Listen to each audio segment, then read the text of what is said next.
Hello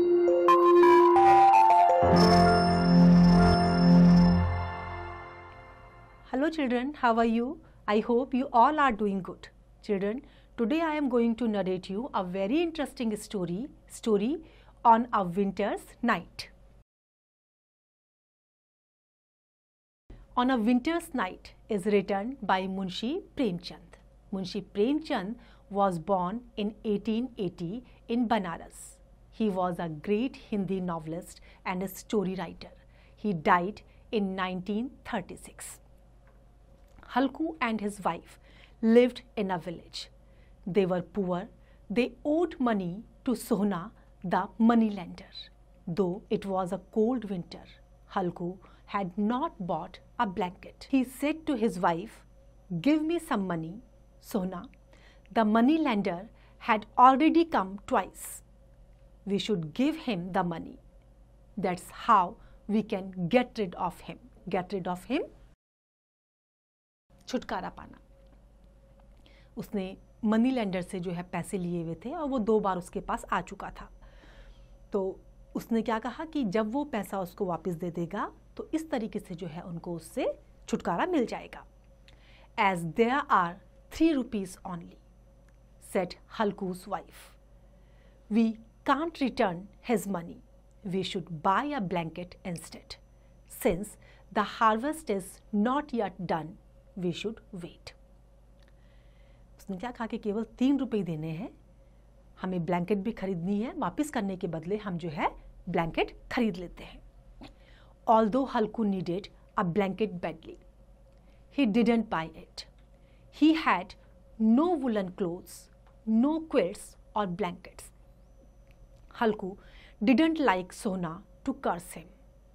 He again begged his wife, "Give me the money, please. I must get rid of him." Halku नहीं चाहता था कि money lender दोबारा आकर के उसको उल्टा सीधा बोले, इसलिए वो उससे छुटकारा पाना चाहता था. उसने दोबारा रिक्वेस्ट की अपनी वाइफ से कि उसको कुछ पैसे दे दें, कभी और ब्लैंकेट खरीद लेंगे. Halku's wife had tears in her eyes. She said, "Who will give you a blanket, since you cannot pay your debt? Why don't you give up farming and become a laborer? We work so hard, yet we have no comfort. We have to sweat all our lives." हमें अपने जितने भी comforts हैं, हमें कोई भी comfort नहीं मिल रहा है. दिन रात हार्ड वर्क हम करते हैं लेकिन हमें कुछ फ़ायदा नहीं हो रहा है. तो उसने हल्कू को बोला कि तुम फार्मिंग छोड़ के लेबर क्यों नहीं बन जाते हो. Halku said, "Do you want me to listen to Sohna's abuses?" Abuses means bad words.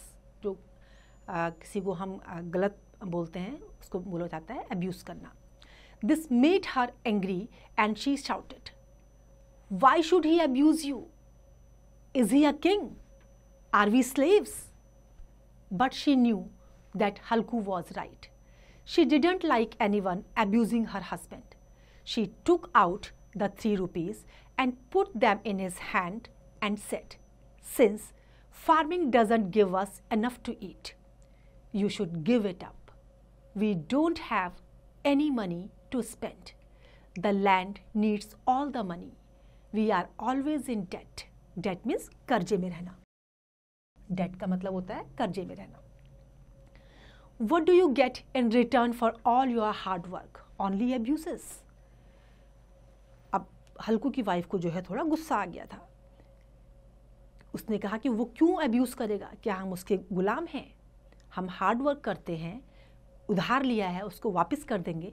और ये कहते हुए जो है उसने 3 रुपये दोबारा से हल्कू को दे दिए और उसको ये कहा कि जैसे फार्मिंग से उन्हें फ़ायदा नहीं हो रहा है तो उनको फार्मिंग को छोड़ देना चाहिए. As Halku was going to the money lender, he thought of the money. He didn't like the idea of giving up his hard-earned money.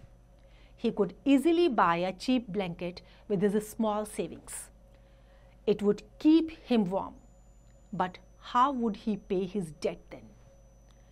No, he would pay his debts first. हल्कू भी नहीं चाहता था कि उसकी मेहनत की कमाई वो मनी लैंडर को दे दे, लेकिन ब्लैंकेट भी उसको खरीदनी थी। दिमाग में था ब्लैंकेट कैसे खरीदेगा, फ़ायदा उसी में था कि वो उसको पैसे उसके वापस कर दे। तो उसने वही डिसीजन लिया कि वो पहले कर्जा चुकाएगा और फिर उसके बाद जो है खरीद लेगा। It was a cold dark night, even the stars seemed to shiver with cold. Since Halku had no woolen clothes, he wrapped himself in an old cotton sheet. Wrapped himself? Wrapped means lapet lena. He lay on his cot in a corner of his field. His dog, Jhabra, lay under it. Neither Jhabra nor Halku could sleep. Halku smoked his clay pipe for the 10th time to keep away the cold. As he smoked, his thoughts went to the rich landowners who were sleeping in their own warm beds under woolen blankets. हल्कू के पास blanket नहीं थी, woollen कपड़े भी नहीं थे, तो सर्दी में जो है वो कॉट में अपने आप को उसने किस में लपेटा हुआ था, कॉटन शीट पे लपेटा हुआ था, और उसका डॉग झबरा भी उसके पास था। दोनों ही ठंड से कांप रहे थे। ठंड को दूर भगाने के लिए कभी कभी वो स्मोक कर ले रहा था, और उस समय वो उन लैंड ओनर्स के बारे में सोच रहा था जो आराम से अपने घर में वुलन ब्लैंकेट में सो रहे थे। Where did they get the money from to buy these blankets? Surely it was from poor people like him who worked hard and suffered while the landowners kept on getting rich. अब ये पैसा उनको कहाँ से मिलता है? तो कहाँ से मिलता था? क्योंकि जो किसान लोग हैं, जो गरीब लोग हैं, वो हार्ड वर्क करते हैं, और जो लैंड ओनर्स होते हैं वो उनके मेहनत की कमाई को लेकर के धनी बन जाते हैं। Halku lay down again, he tried to sleep, but just as he stretched himself he shivered. Shivered means कांपना। The cold went deep into his bones, since he could think of nothing else. He took Jhabra and made him sleep next to him. This kept both of them warm. अब उसके पास कोई चारा नहीं था, अपने आप को गर्म कैसे करता, तो उसने क्या करा, अपने डॉग को भी अपने बगल में सुला लिया। इस तरीके से दोनों को जो है गर्माहट महसूस हुई। They were both happy. As they were about to fall asleep, Jhabra started barking. It was very cold outside, yet Jhabra ran into the field. He barked and ran from one corner of the field to another. Some animals had entered Halku's field. झबरा क्यों bark करने लगा? क्योंकि कुछ animals हल्कू के field में घुस गए थे। The wind was icy cold. Jhabra had been away for an hour. Halku was cold again. He looked at the sky. It was not yet midnight. Halku thought of the mango orchard and went there. The ground was covered with dry leaves. Halku's hands and feet were numb. Since he had no other way of keeping warm, he made a pile of dry leaves and lit a fire. Jhabra was barking in the field. Halku was alone. Soon the fire was died out and the orchard was dark again. अब अपने आप को गर्म करने के लिए हल्कू ने क्या करा, कुछ वहाँ से ड्राई लीव्स इकट्ठा करी और उनमें उनको जला दिया। इस तरीके से उसने गर्माहट अब अपने आप में गर्माहट लाने की कोशिश करी।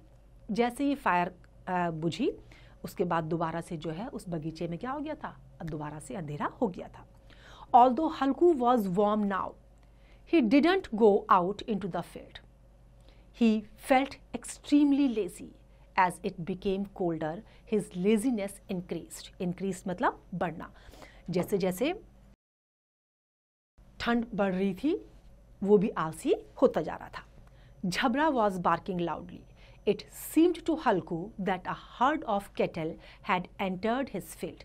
He called out to Jhabra.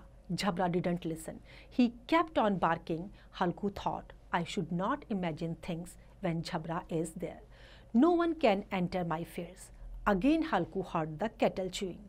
As he was cold and lazy, he didn't move. अब उसने क्या सोचा कि झबरा वहाँ है तो उसको सोचने की ज़रूरत नहीं है। ठंड भी हो रही थी, उसने आलस दिखाया और अपनी जगह से मूव नहीं हुआ। He stopped worrying about his field and the cattle kept on eating his crop. It was a good crop that year. Halku lay down and slept. क्या हुआ था?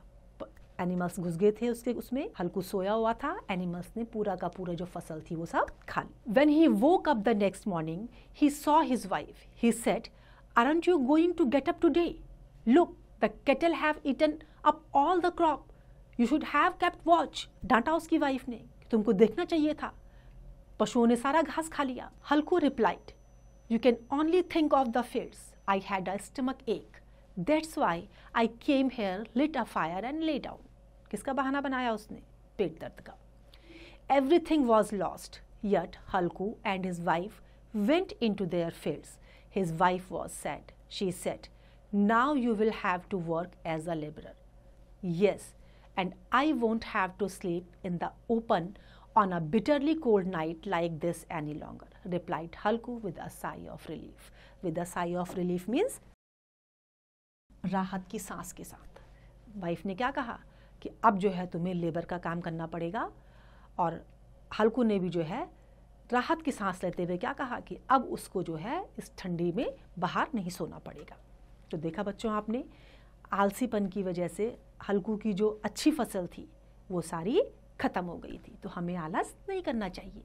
आई hope you have enjoyed the story. Now it's time to revise. You can revise it.